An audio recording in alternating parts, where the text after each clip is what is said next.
suis enseignante au troisième cycle, depuis, à l'école Jean 23 depuis une dizaine d'années. Présentement, je suis à la première année du troisième cycle, donc je suis en cinquième année. Puis l'année prochaine, je devrais poursuivre avec ce groupe-là. Donc, habituellement, on fait toujours le looping. Je fais 2 ans avec mon groupe. Puis là, j'en suis à la première année avec ce groupe-là. Super. Puis vous travaillez beaucoup ensemble avec les autres du cycle aussi. Oui, oui, avec mes 2 autres collègues, on s'entend très bien, ça fonctionne très bien. C'est la clé du succès, souvent, dans l'enseignement, quand tu arrives à avoir une équipe, là, pour préparer d'ailleurs cette situation d'apprentissage-là, ça s'est fait en équipe.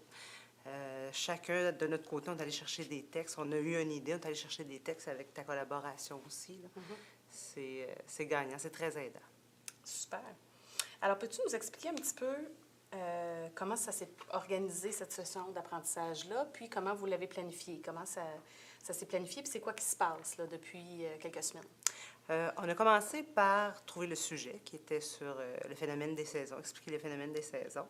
À partir de ce sujet-là, chacun de notre côté, on était les 3 enseignantes plus toi, on est allé chercher des textes, toutes sortes de textes, difficiles, moins difficiles, avec images, pas d'images. À partir de ces textes-là, on a fait une sélection pour avoir des textes qui nous semblaient plus simples pour les enfants qui auraient peut-être plus de difficultés, puis des textes un peu plus complexes, mais quand même selon leur âge aussi.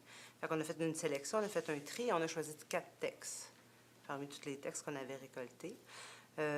Pour, par la suite, quand on va être rendu dans notre situation d'apprentissage à la lecture, pour que j'ai ciblé les élèves qui avaient plus de difficultés.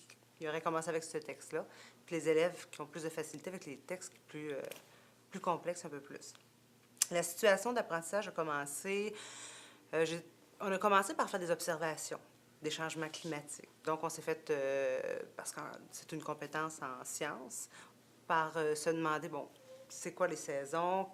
Qu'est-ce qu'on va observer? Bon, on va observer les saisons, des changements. Puis là, on a choisi, on est mars-avril, donc on est comme quand même, on observe, c'est une bonne période de l'année pour faire cette situation d'apprentissage-là.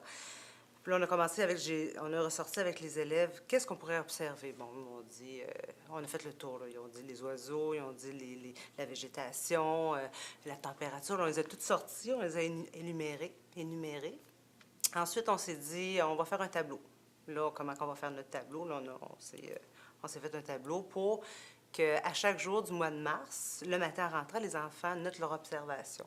La météo, ma piscine, on a-tu gratté, il y a eu de la neige, comment on s'habille.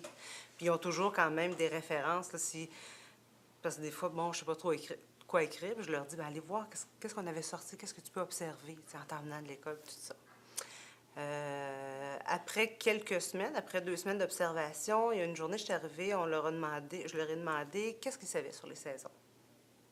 Comment ça se fait des saisons? C'est quoi le phénomène des saisons? Pourquoi il y a des saisons? Donc, ce qu'on appelle le SVA, là, ce que tu sais. Là, ils ont écrit qu'est-ce qu'ils savaient sur les saisons. On a sorti ça en grand groupe. On les a mis sur des affiches. Puis les enfants rajoutaient. Puis quand ils l'ont sorti individuellement, ensuite, ils sont mis en diade. Puis ils complétaient à partir de ce que l'autre aussi savait, d'une autre couleur, pour que moi, ça va être le temps d'évaluer, pour voir, bon, qu'est-ce que l'enfant a dit, puis qu'est-ce qu'il a rajouté avec son partenaire. Donc, ça s'est complété. On l'a fait en grand groupe. Ensuite, c'était qu'est-ce qu'ils veulent savoir sur les saisons. Donc là, ils m'ont écrit qu'est-ce qu'ils voulaient savoir. Puis c'est toujours étonnant de voir que après tout ce qu'on a dit, il y avait quand même des choses qu'ils voulaient savoir sur les saisons. Une semaine passe. Aujourd'hui, je suis arrivée avec des textes que je leur ai présentés. Ah oui, mais avant ça, c'est vrai, j'ai oublié, j'en ai passé un petit film, parce qu'il y a une partie de ce film-là qu'il démontre le phénomène des saisons, mais je l'ai montré sans son. On a enlevé le son. Puis, ils ont juste regardé l'image. Et aussi, ce que j'ai fait, après le SVA, oui, c'est ça, j'avais oublié. Ouais. On a fait une petite expérience parce qu'en fin de compte, ils vont l'apprendre en lisant les textes, que ça a un lien avec l'inclinaison de la Terre. Donc, la lumière directe et la lumière indirecte. Puis, c'est vraiment quelque chose d'abstrait pour les enfants.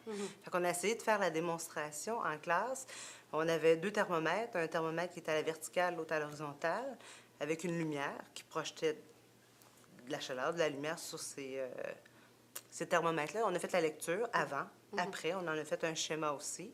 Puis là, les enfants ont vu qu'il y avait comment ça se fait. Bon, il y en a un que la température est élevée, l'autre non, de quelques degrés. Puis, la personne a essayé de l'expliquer. J'ai demandé aux enfants comment ça se fait. Fait que tout de suite, ils ont sorti, ben c'est une parce que la lumière va directement dessus, puis l'autre parce que il est couché, la lumière, elle passe sur le dessus, elle flotte sur le dessus. Fait que ça, ils ont été capables de faire ressortir ça.